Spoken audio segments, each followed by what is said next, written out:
Hello YouTube, and welcome to Superpower Broadcasting. My name is Kevin, and in this video, I'm going to be discussing Kyle Kulinski's new official nickname, Kremlin Kyle. Why Kremlin Kyle? Because he serves the interests of the Kremlin. Simple as that. If you've watched his videos, if you've seen his channel, if you've taken a look at his content, you will know that every position that he has, every argument he makes, aligns itself perfectly with the party line of the Kremlin, the establishment of fascist Russia. For all of his talk against the military-industrial complex of America, he only has praise and apologetics for the military-industrial complex of Russia. They spend more on their military as a fraction of their GDP than the United States, too. It's about 4%. So they're a more militarized society. But they are anti-imperialist. So it's okay. They are fighting the good fight and we should stand in solidarity with them. And he, on the one hand, calls himself a liberal and secular. But then when it comes down to it, he only has apologia for Iran. He only has apologia for fascist Russia. He only has defense of Hamas. He only has defense of Hezbollah. It goes on and on and on. And even if he says that he's nominally against them, even if he says that they're bad people, he always has that caveat of, yeah, but they're fighting Israel or they're fighting the imperialist Americans, so it's A-okay. He feeds into every talking point. He characterizes the opponents to Assad in Syria as associated with ISIS and Al-Qaeda. Again, a Kremlin talking point. Some of Assad's opponents were ISIS and Al-Qaeda, of course. It should be noted that Bashar the Butcher also gave safe passage to Al-Qaeda. So he has also used terrorism. His father used terrorism too. These are not clean people. He's also butchered 600,000 people. So, I mean, it's gotten to the point right now. Now, don't construe what I'm saying. I hate Al-Qaeda. I think that they should be fought every corner of the world. But, and I don't know the specific numbers on this, it's possible that Bashar the Butcher has killed more people than Al-Qaeda has. Because how many people did Al-Qaeda kill on 9/11? They killed close to 4,000 people in the United States. How many people has Bashar the Butcher killed since 2011? He's killed about 600,000 people in Syria.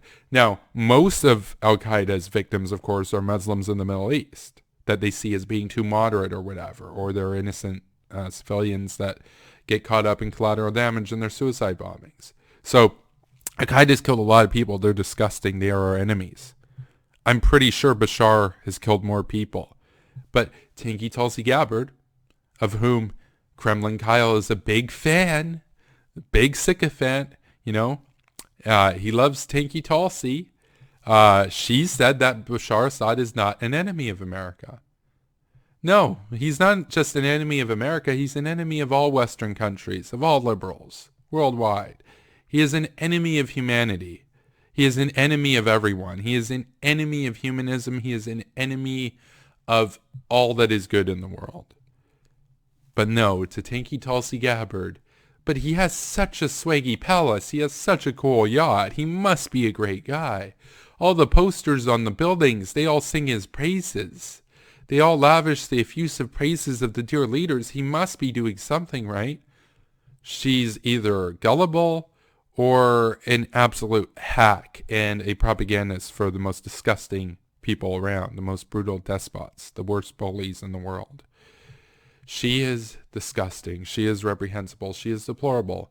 And who sings her praises on YouTube arguably the most? Well, the white nationalists. And then Kremlin Kyle. And what's the difference between Kremlin Kyle and the white nationalists? What's the difference between Kremlin Kyle and Sargon of Akkad? What's the difference between Kremlin Kyle and Richard Spencer? What's the difference between Kremlin Kyle and any of these alt-right neckbeards on YouTube? Well, not that much. Because sure, he has this pretense of advocating for liberal values in America, liberal values at home, and they disagree on that. The alt-right, they see him as degenerate. They see him as wanting, women's rights or whatever in America. But when it comes to the rest of the world, they both agree. They both defend the dictators. They both defend brutal fascist despots. They both defend ultra-conservative theocracies. They both defend ethno-states abroad, as long as they're touted as anti-imperialist. So on 99% of the world's surface, Kyle Kulinski is on the same side as the alt-right. He only has some social issues, disagreements with them within America. In other words, human rights for whites, to hell with everyone else. Now, he won't think of himself as a white supremacist because he'll say, but there are some black people in America too, and there's some brown people in America too. So it's not like I only want human rights for whites. I only want human rights for Americans. Well, yeah, but that's still a disgusting and reprehensible position. And I approximate it to human rights for whites because most Americans are white and most Westerners are white. And he doesn't want to spread human rights around the world. He wants to have a world in which we are forever divided between a free West and despotic Lord of the Flies with the rest of the world. Oceans of slavery, islands of freedom. That's what he wants the world to be divided into.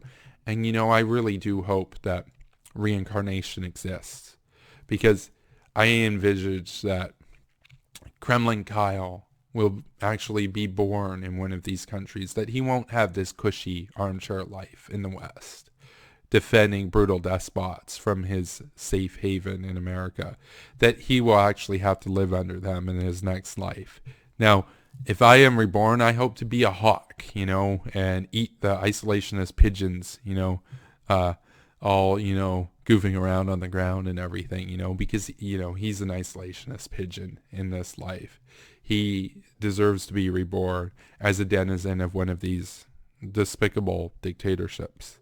And I can tell you that even though he might not know the name or the terminology or any of those aspects of international relations, he'll be begging for some neoconservatism pretty fast when the dear leader that he is born under has his henchmen rape his father in the face and send him to the back. It is absolutely the case that Kremlin Kyle is a fifth column within America and within the West. He is opposed to Western civilization. He just simply doesn't believe in it. He is morally duplicitous. All of his talk about secularity, liberal values, everything, it's only limited within 6-7% of the world's surface? If you're generous, maybe 10% of the world's surface. The other 90% that most of humanity's born into, oh yeah, they can live under despots because it's anti-imperialist. No, he's disgusting. He's a disgusting buffoon. And I feel that the name Kremlin Kyle befits him. And I hope to see that used to refer to him, because I do. And I will continue to do so until he smartens up, which, I'm not waiting around for. I expect that he never will. Because even if he woke up tomorrow as a neoconservative, you probably wouldn't realize it. You probably wouldn't hear about it. He probably wouldn't tell you. Why? Because he's making $13,000 a month from Patreon. And who are his Patreon donors? They are the alt-right neckbeards. They are the Tanky Tulsi isocucks. They are the anti-Semites. They are the worst pernicious elements. They are the toxic people who characterize the era of cringe that we're living in. They donate to him. They support him. And that gravy train, he ain't going to want to stop it. He ain't going to change the party line. Even if he had a change of heart, I just don't see it. And you could say, well, how do you know? You don't know his character. He might say, I don't care about the money. I'm going to speak my mind. And if you don't like that, you don't have to donate to me. No, I can see his character because he is simultaneously championing abortion rights in America and rape in Syria. He's championing liberalism in America and ultra-conservatism in Iran and Palestine. He does not have a moral foundation. He is morally duplicitous. He equivocates. He is fundamentally hypocritical.